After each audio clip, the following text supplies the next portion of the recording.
Shalom Chavrim, I'm Stephen Ben-Nun. You're watching Israeli News Live. A quick take of our broadcast here. We're actually on the road here on a little short trip. Be back in studio tomorrow night. But I wanted to share with you guys a couple of things that we're actually keeping our eye on here. Al Jazeera is actually posting this article here. And of course, Al Jazeera, a lot of times I think is more of a propaganda website, but nonetheless, they are posting this article right here saying that Syria to consider granting Kurds greater autonomy in the country. Now, this is something that the Kurds have been wanting. They do make up 15% of the Syrian population before the war actually began. But they have vowed to work with the Kurds to give them greater autonomy in the areas where they're living inside the country. Now, whether or not the Kurds will take that offer or not, I can't say at this point here, but I'm sure that may be something that the Kurds would be more than interested in looking into. I find it interesting, friends, about this whole idea that the U.S. has been helping to back the Kurds, because we were there when the United Nations were meeting there in Europe, and we were actually there in Switzerland when they were meeting at that particular headquarters there. And the Kurdish sent their own representative there, but he was not even allowed to be in the meeting. The U.S. would not allow the Kurdish representative to even come there.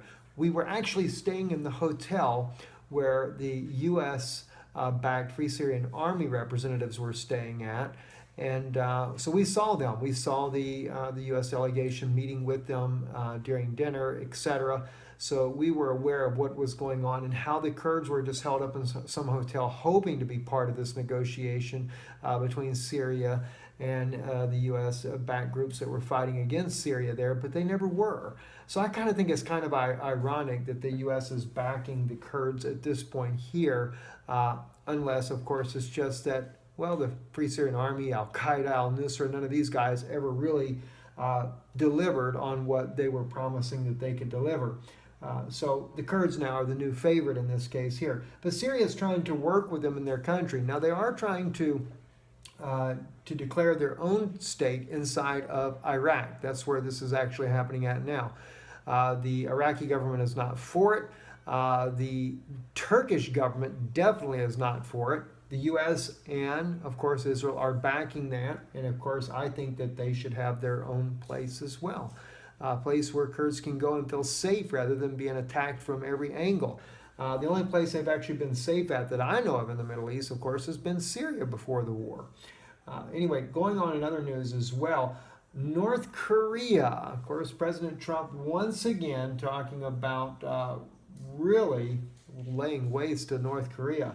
Effective communicator, Trump vows devastation of North Korea should U.S. pursue a military option. Friends, let me tell you something. I realize Kim Jong-un is definitely not the smartest guy in the world. He should have come to this negotiating table. They should have tried to work things out. And I realize that the people of North Korea are living under a dictator, and definitely not a pleasant condition. As I've stated many times before, Kim Jong-un is the only fat guy in the entire country. Everybody else seems like they're practically starved to death. Not quite, it's not like a complete starvation, but the point is that they're very, very thin people living there. And as I look what's happening here, when I see people around the world, it doesn't matter to me if they're North Korea, China, Russia, America, South America, Canada, Europe, whatever, I see human beings. I don't look at things from a nationalistic standpoint, although I do love America, I do love Israel, as far as my people that are there. But see, as believers in Yeshua, as Christians, whether the Christian is Russian, North Korean, American, Israeli Christian, or whether they're European Christians, they're just Christians. They're believers. We believe in the same Savior, Jesus, Yeshua, as the Messiah. And this is something I think a lot of times we forget about when we're looking at these things here. And no doubt there's evil in every nationalistic government that there is. There's the evil in there as well as the good. But that's what I try to look at. I try to look at the individuals that are there. And so that's something I figured I'd just share with you, some of the thoughts I think about when I look at this. Because sometimes people, I understand, a lot of people say, Steve, I don't know why you'd say that about America. Russia is this evil empire. But we have to remember, we have a lot of Christian brothers and sisters that live in Russia.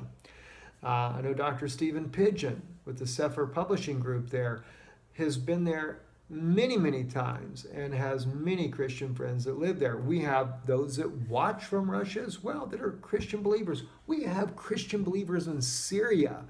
And we have literally received emails from them saying they stand with Bashar al-Assad, they said, because he's the only leader that has ever been good to the Christian community inside of Syria. So understand, when we look at these things, these wars that are going on, we hate to see the death. We hate to see all this destruction that's happening, whether it's being caused by Russia, the U.S. coalition, Al-Qaeda, al-Nusra. But I've always stated, the Syrian war would have ended a long time ago had Barack Obama, when he was president, stopped funding the opposite side. And now President Trump is in that position where he could have stopped funding the opposite side, because Russia was doing a very good job thus far with the Syrian government and overthrowing ISIS inside the country there. So it's just something I just wanted to share with you guys. So anyway, we're seeing this here.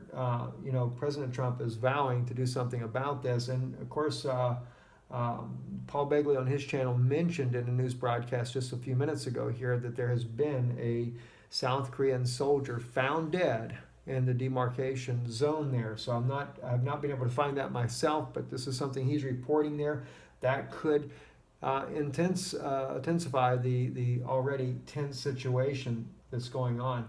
Also, Russia, you can certainly see the tension in the air with all this talk of nuclear war at this point right now. Russia once again testing their own intercontinental ballistic missiles with a new sophisticated warhead on there.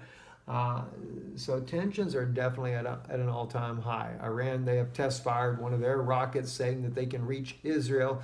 That makes the Israeli people nervous because that puts more of a threat for the Israeli people in the region there. Of course, North Korea vowing to wipe off Israel off the map and also vowing to attack America. So very troubling situation going on around the world. Anyway, we'll be back tomorrow in the studio there to share more with you and to bring more biblical insights. I'm Stephen Benoon with Israeli News Live. Shalom.